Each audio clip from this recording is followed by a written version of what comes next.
Unfortunately, this one's a little bit tricky because it would have been my very first interview as part of my Computex coverage for Dell, and well, it was with no one less than Joe Olmsted, which already made me a little bit nervous, even though for no good reason.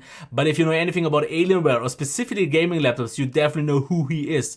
And since I'm not really the interviewer type and being a little bit nervous, I was actually happy that the interview was cut quite short since he was in quite a hurry. But he later on actually asked me if I would want to follow up. But well, being happy that I had it already behind me, I respectfully declined. But nothing changes the fact that it was quite an interesting, even though quite compact interview. And I hope you will enjoy it, even though here is where the tricky part comes into play.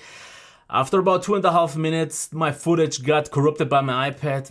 Thanks, Apple. And if I wouldn't have deleted the SD card before I've noticed that, well, you would have had video. So, yeah. You will have at least audio all the time through. I hope that's still good enough and you will enjoy it. And well, let's get to it.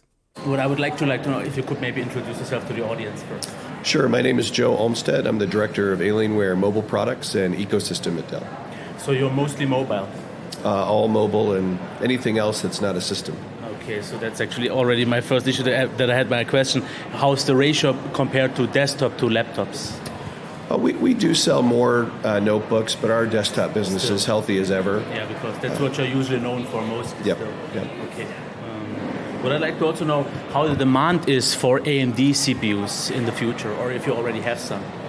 We actually launched first to market with the AMD Threadripper platform. We launched that 2 years ago, I think, here at the show actually. We think they're doing great stuff and they got great products. We still have a lot of Intel products as well. Yeah. But in the gaming portfolio for the desktop group, we have a lot of AMD plans. But I would say in the GPU segment, it's still NVIDIA, definitely. Well, NVIDIA certainly has the lion's share with us as they do, with other OEMs, I assume, as well. But AMD, they still have great products and we still offer them as where they make sense and where customers want them, because the one thing we want to give our customers the ultimate choice. We don't want to choose for them. We offer thousands of different possible configurations, especially in our desktop side, so we don't try to limit customer choices. That actually brings me to my next question. How is the amount of people buying the basic configuration or the high-end version? So what's more in demand these days? Almost everyone, and I say almost everyone, I mean single digits don't change and the rest of them do. Okay. So that's what I would also like to know. I guess your main competitors these days is like MSI Legion and also HP Omen. What do you do to differentiate between those? Well, we've always been at the top of the market and at the top of what we consider an experience. Yeah. MSI and HP make great products, no doubt about it. We just try to focus on our build quality, our material selection, and differentiate because everyone has the same CPU, GPU. We try to give you a better experience. I mean, a Ford Mustang can do 0 to 60 in 3 seconds, so can a roof Porsche. Well, yeah. I'd rather have the Porsche. That was actually the next thing that I wanted to know, because I just recently read an article about that. Alienware is still known to be a little bit overpriced, but what would you say you offer for that extra money that you have to pay for?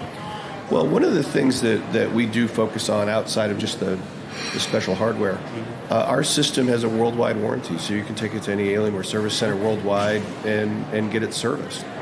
We have worldwide tech support, so not many of our North American customers move around, but certainly our European customers do. And if you're stuck in Holland or you're stuck in France or Germany, we're still going to make sure you have a product warranty. The next thing is how popular are refresh rate displays, because they're coming more and more these days, especially also with OLED. So how does that look? We've really been surprised at how much proliferation the 144, 120, yes. 240 has really taken over. It is the majority of our sales, our high refresh sales. So it's definitely something that people are asking for. Oh, absolutely. Yeah, absolutely. Because I just recently, since I most usually do phones, people always tell me that a 90 hertz or 120 hertz display isn't something you would actually notice. But I guess a gamer sees this completely different. Absolutely. Yes. Absolutely.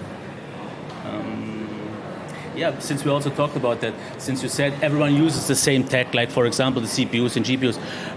What kind of things do you think could be the next thing to stand out? Well, to me, the way that we approach this GPU-CPU subsystem, especially since we've introduced the Area 51M this year. There's the basic way you can implement those products, and then there's an improved way. We'll just call it that. And so we want to make certain that you get the maximum performance out of that part and not the base performance out of that part. So for our Area 51M, for the CPU and the GPU, we allow overclocking. For the new Area 51 or the new Alienware M15 and M17, it's the fastest systems we've ever seen, and we expect those to be incredibly overclocked. The last thing that I want to know is about the one that we can replace the CPU, but also the GPU. How dedicated are you to offering new GPUs in that segment? Because especially also with the CPUs, if Intel changes the platform again, then you can't go that far. So we don't know what NVIDIA is going to do or what AMD is going to do in the future. If we can, and we'll do our absolute best, if we can fit that GPU onto the same PCB that we've made, we'll remake a thermal solution. That's easy. But if the chip is so much larger, it requires twice as many memory modules or demands twice as much power, we wouldn't be able to do it. How much effort is it to actually make a new GPU module? Because I guess that's a little bit more...